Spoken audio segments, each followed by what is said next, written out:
Possible scenarios for development of hydrogen infrastructure. Assuming that hydrogen end-use technologies are successfully deployed and that the environmental case for hydrogen becomes compelling enough to warrant its widespread use, how is a hydrogen energy system likely to develop? The technical building blocks for a future hydrogen energy system already exist. The technologies for producing, storing, and distributing hydrogen are well known and widely used in chemical industries today.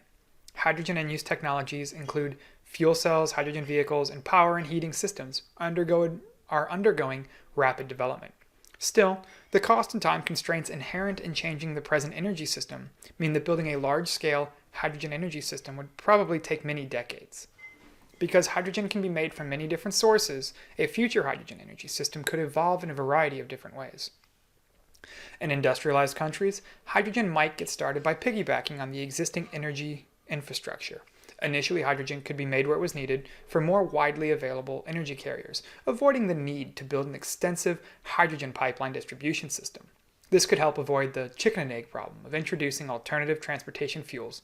Large numbers of alternatively fueled vehicles can't be used until the fuel infrastructure is widely developed, and vice versa. For example, in the United States, where low-cost natural gas is widely distributed, hydrogen will probably be made initially from natural gas in small reformers located near hydrogen demand, e.g. at refueling stations. As demand increases and becomes more geographically dense, centralized production with local pipeline distribution would become more economically attractive. Eventually, hydrogen might be produced centrally and distributed in local gas pipelines for users. A variety of low or zero net carbon emitting sources of hydrogen might be brought in at this time.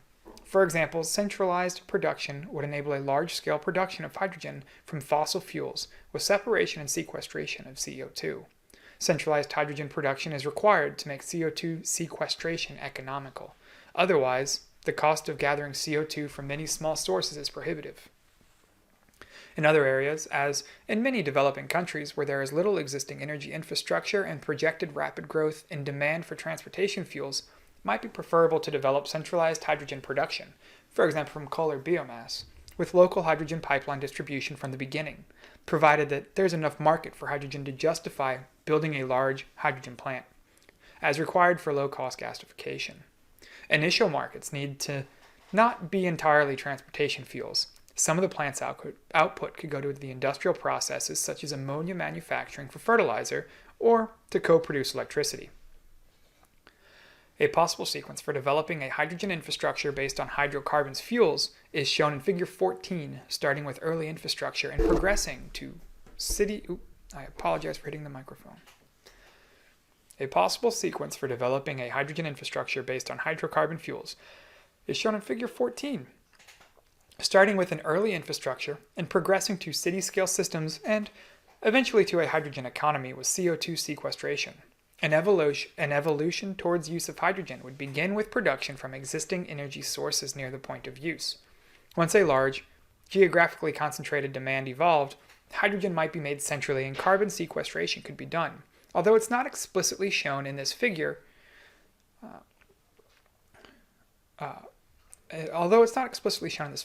electrolysis could play a role to the extent that very low-cost power is available. Assuming that the political will exists to introduce a zero-emissions transportation system, how rapidly could hydrogen become a major energy carrier? The limiting factor is not hydrogen infrastructure. It's technically and economically feasible to put a hydrogen infrastructure in place within a few years. For example, small on-site SMRs could be put in place within a few months. Building a large steam reformer plant serving 1 million fuel cell cars would only take 2 to 3 years. Instead, the development of hydrogen end-use systems, such as fuel cells and their penetration into transportation or power markets, will probably determine the pace of introducing hydrogen as a carrier energy. It's unlikely that economics alone will motivate the commercialization of hydrogen. The development of such markets will probably depend on political will to move towards a zero-emissions energy system and on the relative economics of hydrogen versus other low-polluting alternative fuels. He was right there. Building a geographically concentrated demand for energy will take time. Getting 1 million hydrogen fuel cell cars on the road within a relatively short distance, a few tens of kilometers, of a large hydrogen plant, e.g. converting at least 10% of a big city to hydrogen, probably take longer than building the hydrogen plant, unless stringent rules were imposed mandating zero emissions vehicles. So early infrastructure will be built in small increments until the demand becomes large enough and dense enough to support a central plant. Central plants can be part of early hydrogen vehicle refueling infrastructure development if other non-energy uses for hydrogen are present and only some of the plant output is used for transportation. I'd like to make a side note. There are natural gas operating cars, and as has been discussed in this document, you can mix hydrogen with natural gas in quantities and still have combustion. So it's possible that for a country that has natural gas cars, Italy, for example, comes to mind, you could start mandating hydrogen mixtures in your natural gas. And then just also include retooling or mandates that cars sold that operate on natural gas in Italy run at 10 or 20% natural gas mixtures. So now your hydrogen has a method of being sold already. Your cars are already operating on a sort of hydrogen preparation. And overall, this is the kind of thing that gets this moving as well. Granted, the US doesn't run natural gas cars as I understand it, so I'm not surprised the author did not know about that. Okay, no table loaded. So the startup phase of hydrogen transportation system would be accelerated if transportation demand grows rapidly enough to build a large new demand in just a few years. Or you can tap into the existing demand, as I said. Who will develop hydrogen as an energy carrier? The current merchant hydrogen system is the pure view of a few industrial gas companies which supply hydrogen on a much smaller scale than would be required for larger energy markets. If hydrogen is developed at large scale, these companies would have significant experience with hydrogen. However, the oil companies, the largest on-site hydrogen producers and users today, would be well positioned in terms of technical knowledge and expertise with transportation fuel markets. Exxon has maintained a fuel cell research program for many years. Mobil has allied with Ford's fuel cell vehicle program, and Shell Oil has recently announced formation of a new hydrogen business unit.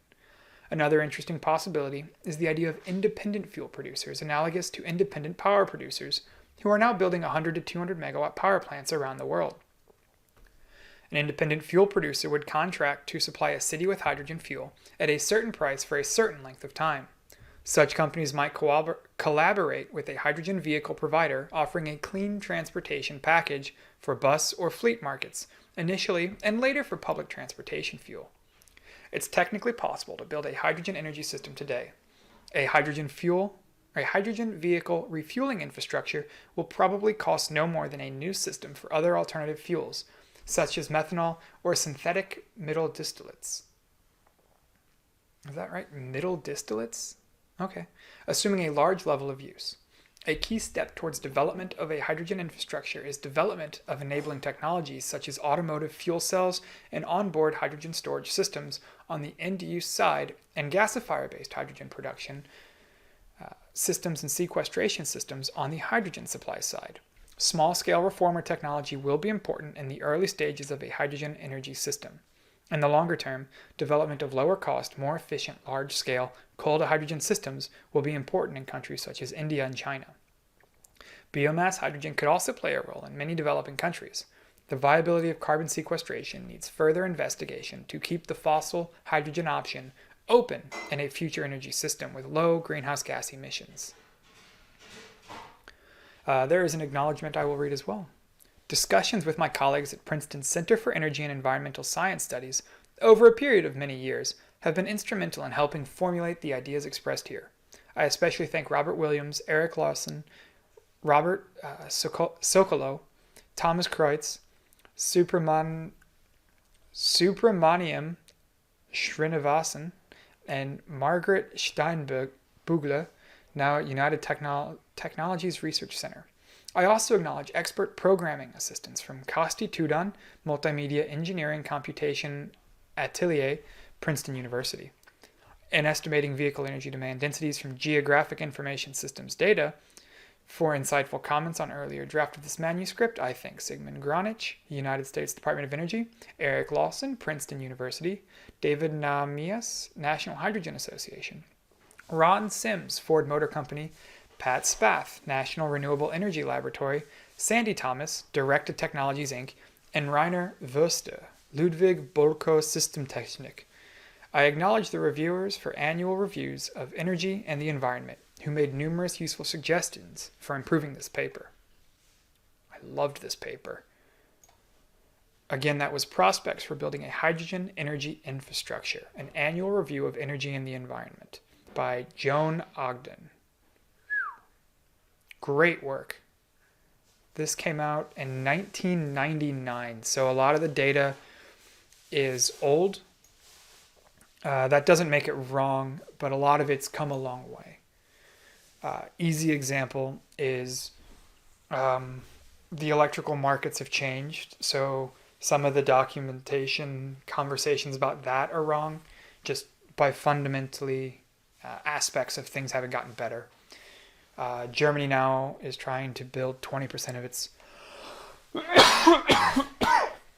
woof, surprise.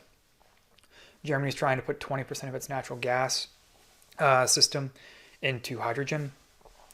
So some of the things Joan was suggesting we could do have become things we're doing.